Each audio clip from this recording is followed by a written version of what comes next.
Hola, comenzamos nuestro programa Ilustres, grabado desde el Parque El Haya en Jalapa, Veracruz. Voy a presentarles a los 4 personajes de hoy.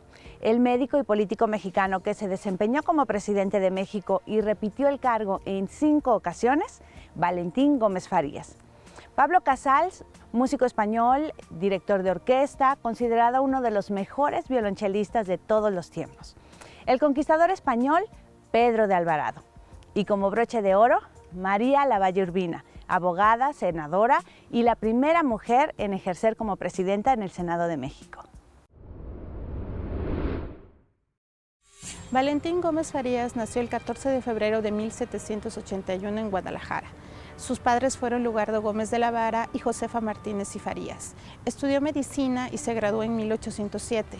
Posteriormente se trasladó a San Luis Potosí, donde fue nombrado regidor del ayuntamiento en ese lugar y destacó pronto por su actividad política, tanto que para 1820 fue llamado a conformar parte de las Cortes españolas, pero él, que simpatizaba ya con la causa de la independencia, se negó a hacerlo y formó su propio batallón, ocupando incluso sus propios recursos. A la llegada de la independencia en 1821, Valentín Gómez Farías es llamado a formar parte del Congreso Constituyente de 1822. Participa activamente y se destaca por sus ideas liberales. En ese momento hace una propuesta para que Agustín de Iturbide sea considerado dentro del gobierno supremo de la República, pero cuando Iturbide disolvió el Congreso, Valentín Gómez Farías se enfrenta a él tratando de buscar la reimplantación del federalismo con el Plan de Casamata. A partir de ese momento entabla una amistad sólida con el general Antonio López de Santana. En 1833, concretamente en marzo, derivado de un pacto entre los yorquinos, resultan electos el general Antonio López de Santana como presidente y Valentín Gómez Farías como vicepresidente. Sin embargo, al asumir el poder, Santana se niega alegando una supuesta enfermedad. La razón no era esa, sino que simplemente trataba de evitar problemas en el gobierno. Por lo tanto, Valentín Gómez Farías ocupó entre 1833 y 1834 durante varios meses la presidencia. Asumido en el poder, Gómez Farías, ayudado por otro ideólogo de la época, el doctor José María Luis Mora, llevó a cabo una profunda reforma social y política que le traería muchos conflictos. Él estaba inmiscuido por la democracia norteamericana, pero creía que para llegar a ese nivel y que para que México tuviera ese gobierno, había que eliminar a dos corporaciones, a la Iglesia y por supuesto al Ejército. Entonces inició en su gobierno, en 1833, una reforma donde trató de suprimir los privilegios del clero.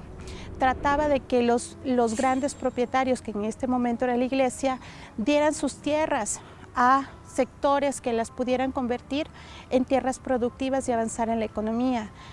Abogaba por la libertad de culto e incluso por mejorar la situación de las comunidades indígenas y por llevar educación a las clases populares. Una vez iniciada esta reforma, los frutos de ella no se vieron pronto. Era un momento de confrontaciones entre liberales y conservadores, por lo cual él tiene que salir del país. Y debido también a las condiciones del ascenso de la República Centralista. Después de su reforma política en 1833, para 1835, con la instauración de las leyes, de las 7 leyes, Valentín Gómez Farías sale del país y se refugia en Nueva Orleans.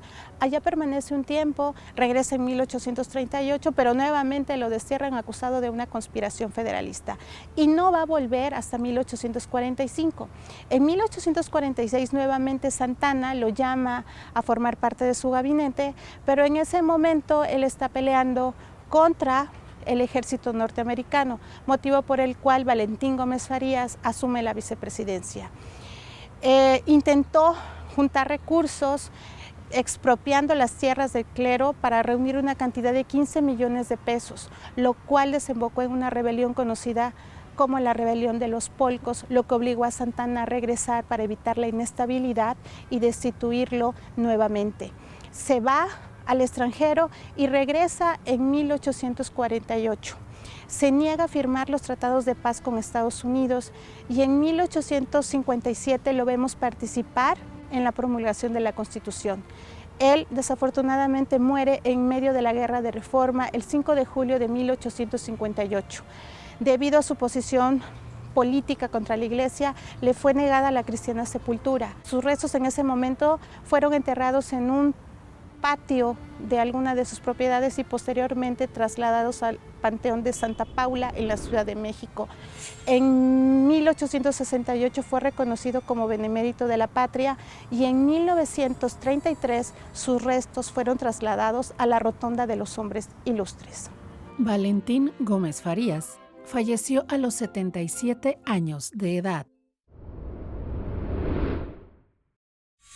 La rebelión de los polcos, llamada así ya que muchos de los oficiales tenían gusto por las tradicionales polcas, fue un conflicto que sucedió durante la administración de Valentín Gómez Farías, en la primera mitad del siglo XIX. Fue un conflicto bélico, en donde se levantaron en armas contra las leyes del 11 de enero de 1847 y del 4 de febrero de 1847, que despojaban al clero de sus propiedades para con esos recursos financiar la guerra contra Estados Unidos.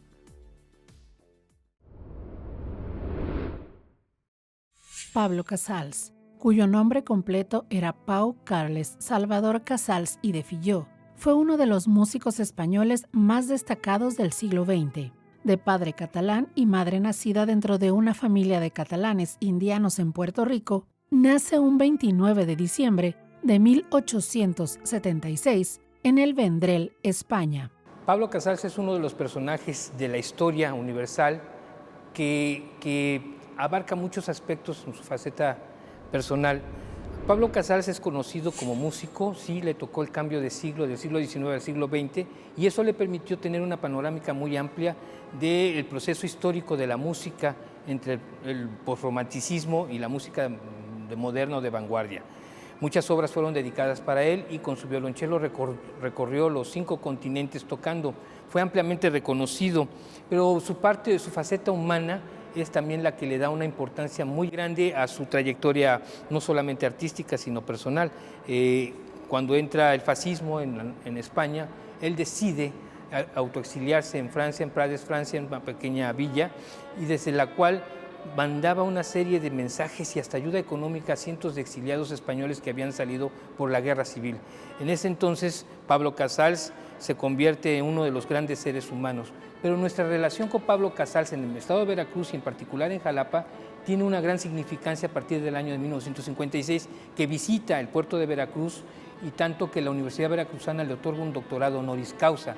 En ese entonces era rector el licenciado Aureliano Hernández Palacios.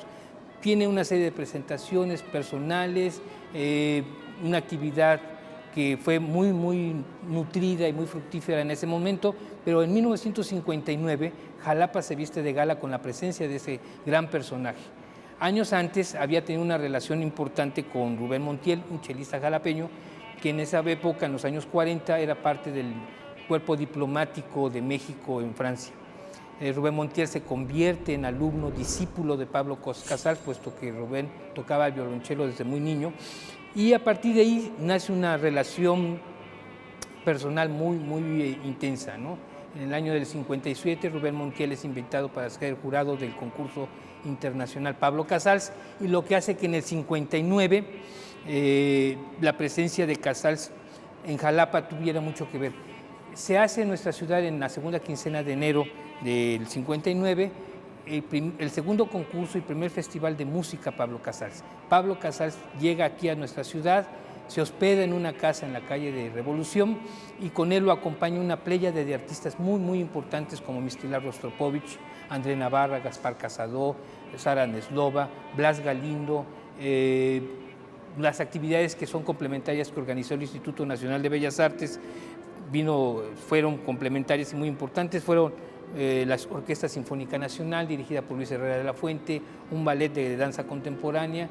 Fueron 15 días de intensa actividad artística que hicieron un cambio muy importante en la sociedad de ese entonces. A la fecha, muchos ciudadanos jalapeños que eran pequeños todavía lo recuerdan con gran cariño la presencia de este importante personaje, no solamente del mundo de la música, sino de la parte de la historia universal del mundo. Tanto que la UNESCO lo nombró embajador a nivel internacional por sus constantes luchas por la paz. Y creo que es algo que nos da una semblanza o un panorama pequeño de la gran obra de este gran ser humano. Pablo Casals muere en Puerto Rico el mismo año que mueren los tres grandes Pablos, Pablo Neruda, Pablo Casals y Pablo Picasso. Mueren en su país natal de su madre, que ella era de allí, y dejó un gran legado artístico, musical y sobre todo de reconocimiento humanista en todo el mundo. Pablo Casals murió en 1973, a los 96 años, en San Juan de Puerto Rico. En la actualidad, sus restos descansan en el cementerio de El Vendrell. El 25 de septiembre de 2015, más de 150 líderes mundiales asistieron a la Cumbre de las Naciones Unidas sobre el Desarrollo Sostenible en Nueva York, con el fin de aprobar la Agenda para el Desarrollo Sostenible. El documento final titulado Transformar nuestro mundo, la Agenda 2030 para el Desarrollo Sostenible, fue adoptado por los 193 Estados miembros de las Naciones Unidas. Dicho documento incluye los 17 Objetivos del Desarrollo Sostenible, cuyo resultado busca poner fin a la pobreza, luchar contra la desigualdad y la injusticia y hacer frente al cambio climático sin que nadie quede rezagado para el 2030. El 9 de septiembre de 1767, en el número 21 de la calle Vizcaínas, en el centro histórico de la Ciudad de México, abrió por primera vez el Colegio de San Ignacio de Loyola de las Vizcaínas, como la única escuela laica de toda la Nueva España, cuya construcción costó 2 millones de pesos de la época, recibía solo mujeres y tuvo que esperar casi 40 años para recibir la autorización de funcionar sin influencia de la Iglesia. Finalmente, dicha autorización se dio por el rey de España y el Papa Clemente XIII al dictarlo en una bula papal. Una de sus alumnas fue doña Josefa Ortiz de Domínguez. Continuamos. Hablar de Pedro de Alvarado y Contreras es traer a la memoria la historia de la conquista de México con todas sus facetas y los acontecimientos en los que estuvo vinculado estrechamente al conquistador Hernán Cortés.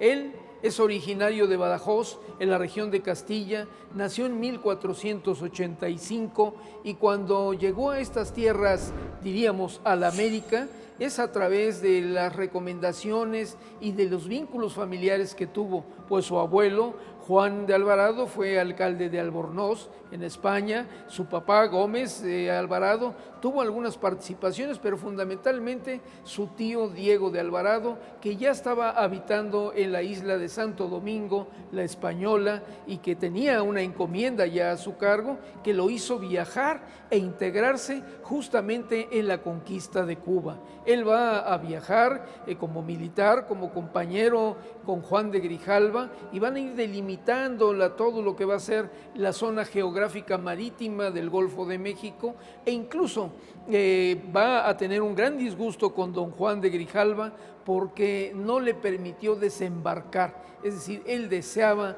desembarcar y estar ocupando las tierras. De inmediato, a muy corto tiempo, se involucra con Hernán Cortés en ese viaje de 1519, donde efectivamente llegan a Cozumel, llegan a la Isla de Mujeres, y ahí es reprendido porque tomó algunos objetos de los centros ceremoniales. Posteriormente avanzan hasta llegar a San Juan de Ulúa, donde los indígenas lo reciben junto con el conquistador, les dan una serie de regalos, los visten con atuendos de los dioses mesoamericanos, tanto a él como a Hernán Cortés, y justamente por sus características físicas, que era rubio, de ojo azul, y que además era un hombre, como lo describe Bernal Díaz del Castillo, fuerte, saludable, un buen jinete y desde luego un estratega militar.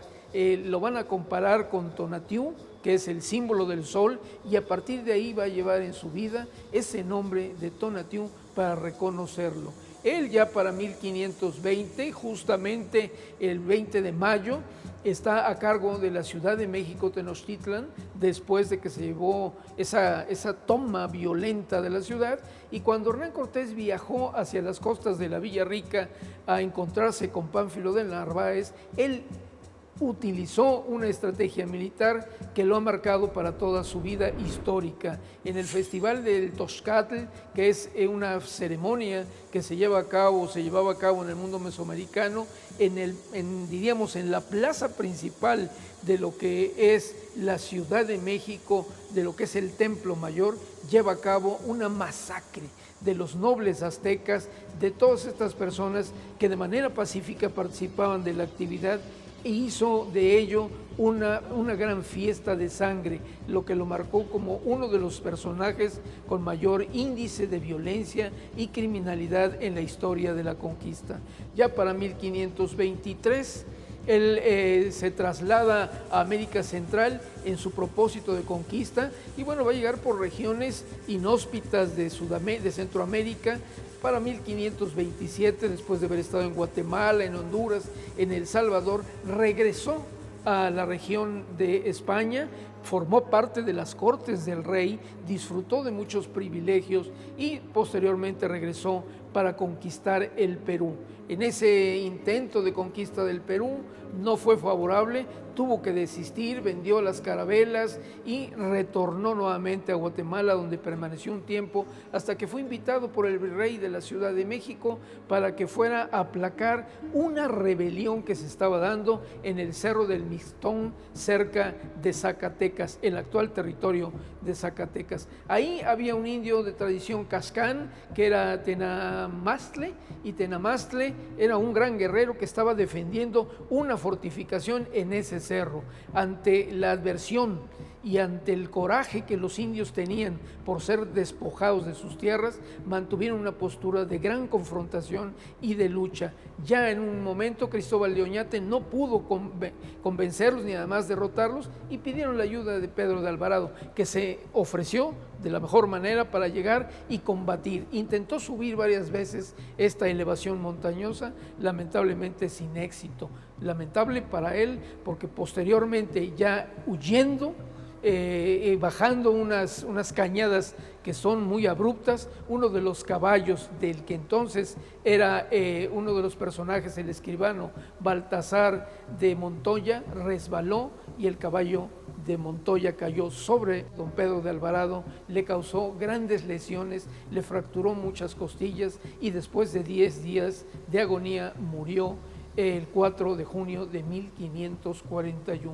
Su cuerpo fue inhumado en el pueblo de Tripiteo de Michoacán, durante un tiempo estuvo ahí y para 1568 su hija, que fue Luisa Xicoténcatl, hija nada menos que de Xicoténcatl, lo llevó a él y a su difunta esposa, doña Beatriz de la Cueva, a sepultarlos finalmente en la iglesia catedral de San José en la antigua Guatemala. Comparte la tumba, es importante saberlo, con Bernal Díaz del Castillo en ese mismo lugar y en ese templo. Es un personaje muy cuestionado de la historia de México, pero es parte de la misma y es un conquistador importante del siglo XVI. Pedro de Alvarado falleció a los 56 años de edad. El Templo Mayor, dedicado al culto de Tlaloc, dios de la lluvia, y Huitzilopochtli, dios de la guerra, es una construcción situada en los islotes del lago de Texcoco, que pertenecían al señor Azcapotzalco, quien le permitió a los mexicas asentarse a cambio de un tributo y de ayuda en sus batallas de conquista. Tuvo 7 etapas en su construcción, entre las cuales el edificio fue agrandado en sus 4 lados. Fue ubicado como centro y en torno a él, la ciudad orientada hacia los rumbos del universo. Son 78 edificios los que conformaron el Gran Templo, donde confluían los aspectos más importantes de la vida religiosa, política y económica de los mexicas.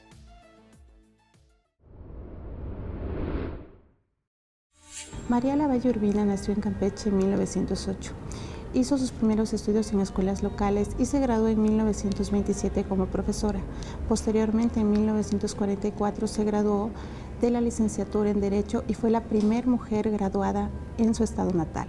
Dirigió una escuela primaria en esa misma ciudad y una campaña de alfabetización. Pero en 1945 se mudó a la Ciudad de México, donde empezó una carrera como jurista y como defensora de los derechos humanos.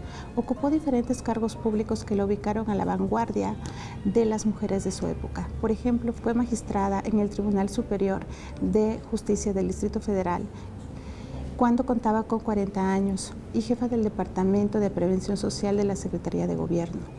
También, y era muy joven, fue presidenta de la Alianza de Mujeres de México en 1946. De 1957 a 1968 representó a México ante la Comisión de la Condición Jurídica y Social de la Mujer de la ONU. Fue presidenta a los 50 años de la Academia Mexicana de la Educación, cargo que dejó en 1959, y en 1960 fue presidenta de la Asociación Nacional de Abogados. María Lavalle encabezó a lo largo de su vida distintas actividades en defensa de la mujer y sus derechos, lugar que le mereció en 1963 ser designada la Mujer del Año, y en 1973 la Organización de las Naciones Unidas la distinguió por servicios eminentes prestados a la causa de los derechos humanos, siendo la primera mujer en la historia de este organismo en recibirlo. La maestra Lavalle Urbina fue también una de las primeras senadoras de la República entre los años 1964 y 1970. Fue también presidenta de la Cámara de Senadores, siendo la primera mujer en ocupar ese cargo. Fue directora nacional juvenil del Comité Ejecutivo Nacional del Partido Revolucionario Institucional de 1965 a 1971, directora del Registro Civil. También desempeñó cargos en la Secretaría de Educación Pública y fue directora de la Comisión Nacional de Libros de Texto Gratuitos. Como abogada, también se dedicó a la legislación y a escribir libros acerca de los menores infractores, quienes le preocuparon siempre. Escribió Delincuencia Infantil en 1945, Delincuencia de los Menores en 1949 y Situación Jurídica de la Mujer Mexicana en 1953, año en que las mexicanas obtuvieron el derecho a votar. En 1988, el Senado de la República le otorgó la medalla Belisario Domínguez. Desafortunadamente murió en 1996 a consecuencia de un accidente cardiovascular. La Secretaría de Educación Pública le hizo un homenaje de cuerpo presente, y en 1997 la Asociación Mundial de Mujeres Periodistas y Escritoras Capítulo México estableció el premio María Lavalle Urbina, el cual se otorgaba anualmente, y en 2002 este premio fue integrado al Instituto Nacional de las Mujeres. Sus restos mortales fueron trasladados en 2006 a la Rotonda de las Personas Ilustres, y María Lavalle Urbina es considerada una de las maestras impulsoras no solo de los derechos por el reconocimiento de las mujeres, sino también una de las primeras mujeres en impulsar los cargos de representación política dentro del gobierno mexicano. Las aguas de la costa occidental de Yucatán, Tabasco y Veracruz, las que hoy constituyen en realidad el Mare Nostrum, se denominaron entonces Golfo de Campeche, y los arrecifes del septentrión, bancos de Campeche, y la suave resina que cubría los ricos panales de las vírgenes florestas, cera de Campeche, y las maderas pintóreas no solo de sus bosques, sino de los remotos de Chiapas y Centroamérica, palo de Campeche, y la sonda cubierta de algas marinas, sonda de Campeche, y la pequeña vela, creación de nuestros marineros, que tornaba más alígeros los bergantines, se tituló En todos los mares, la campechana. Y dos nuevos vocablos transpusieron los limpios umbrales de la Real Academia con sus connotaciones levantadas y nobles: campechano y campechaní. Señores y señores, perdonadme esta evocación emocionada a mi patria chica. María Lavalle Urbina nació un 24 de mayo de 1908 y falleció el 23 de abril de 1996 a los 87 años de edad. Llegamos al final de nuestro programa grabado aquí en el Parque El Haya, en Jalapa, Veracruz. Recuerden que la cultura se ve a través de la señal de radio, televisión de Veracruz. Yo soy Ale Ramírez y esto fue Ilustres.